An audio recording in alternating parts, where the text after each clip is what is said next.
Hi everyone, Toothany Hot Tano here, the internet's busiest music nerd, and it's time for a review of this new Kelela project, New Avatar. American singer and songwriter Kelela is back with her third full-length studio album. She hails originally from Washington, D.C., and it has been about over a decade now since she kind of originally broke on the independent music scene there with her early releases like the Cut For Me mixtape, as well as her fantastic debut record, Take Me Apart, a project which over the years has most definitely gone down as like an alternative R&B and modern art pop essential. Now, it would eventually take Kelela about 6 years or so to follow that album up with the record Raven, an album that saw her taking many of her core influences and fusing them with a variety of different electronic dance music styles, some down-tempo, some UK bass, some breakbeat stuff, all with a kind of ambient flair with dark, spacey, subtle production. It was a bold move, but also one that had a very kind of faint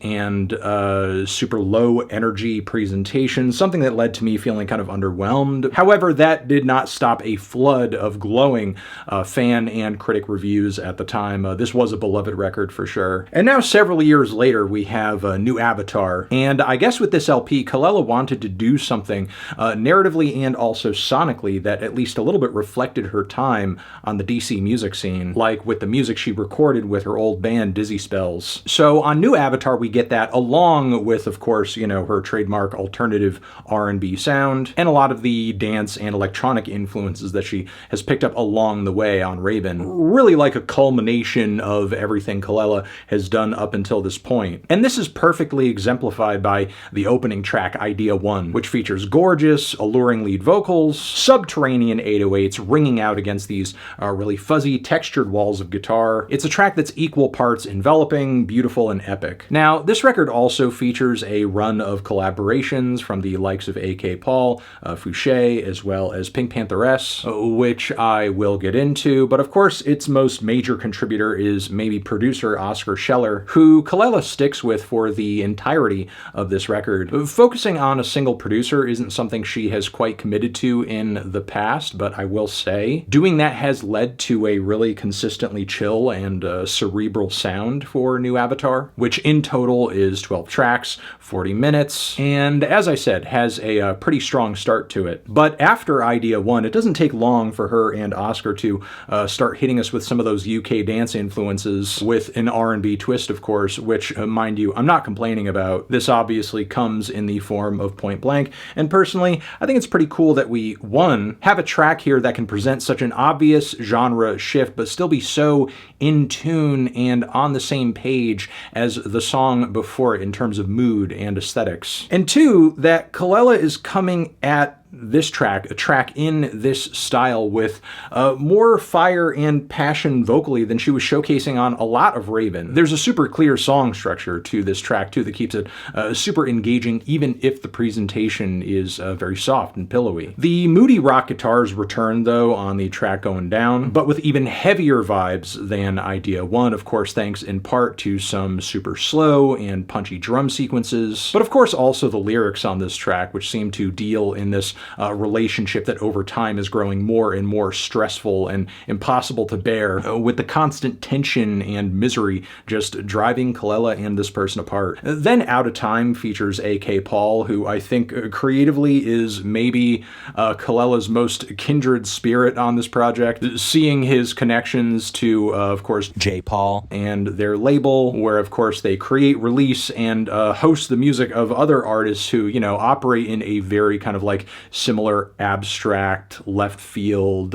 frigid, ice cold R&B lane. So of course together, teaming up on this one track, Kelela and Paul bring out in each other their most spacey, muted, R&B selves, and the result is a song that is trying to do as little as it can sonically, but also as much as it can emotionally, as this track contains one of the best vocal performances from Kelela on the entire project. And I love hearing her and Paul kind of like trade lines and ad-libs all over the second half of the song. It's a weird but beautiful kind of chemistry. So with all these tracks together, we do have a very strong first leg of the record, but following this, we have a mid midpoint that does vary in quality, either due to questionable production choices like on Against Me, whose prominent delay effects on the drums I think do kind of take away from the super sparse groove and the intimacy on this track quite a bit. I also see no reason why this track has to be as skeletal as it is. We also have Retaliation Lullaby, which is a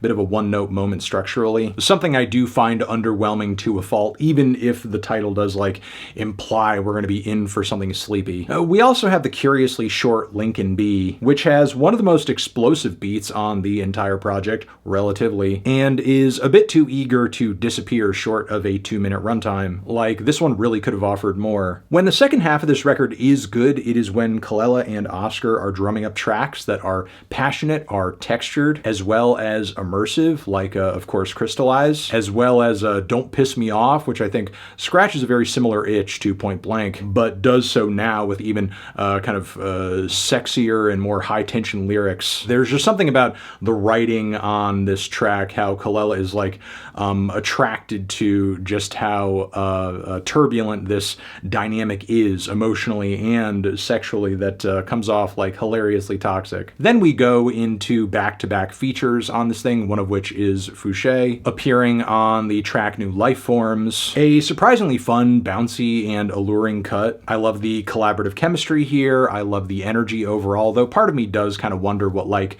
a more lush and warm version of this song could have been instrumentally speaking, given how much more lighthearted this track is in comparison with everything else here. There's of course also the bridge with Pink Pantheress, a single to this record and a great one at that. Of course, given Kelela and Pink's respective love for UK dance pop, like they're very much entering this collab on the same page. And Pink has a history of going into tracks with a very gentle vocal approach, which is why she weaves so well into these beautiful and buttery layers of synthesizers and vocal harmonies. The closing track is kind of like a monologue moment, essentially kind of telling the listener why this relationship that seems to have inspired a lot of key tracks on this record kind of just fell apart. And not only is Kelela's vocal performance on this song compelling, but just the way she's kind of expressing her way through these lines. You're feeling every word as if she's like not just singing, but reading a breakup letter. This is the letter you find on the pillow when she's gone in the morning. A very soft, subtle, but also painfully sad finish to this record, which I think overall is another impressive and enjoyable one from Kelela. Maybe not quite at the level of her debut with the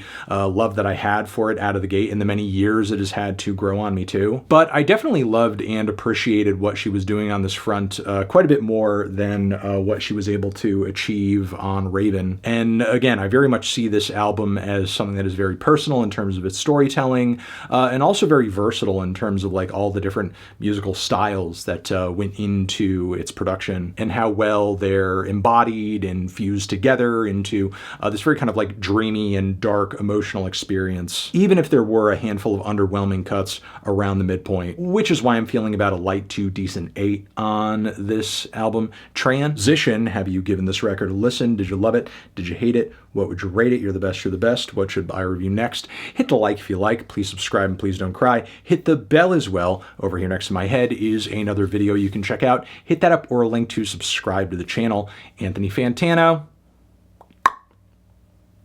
Kelela, forever.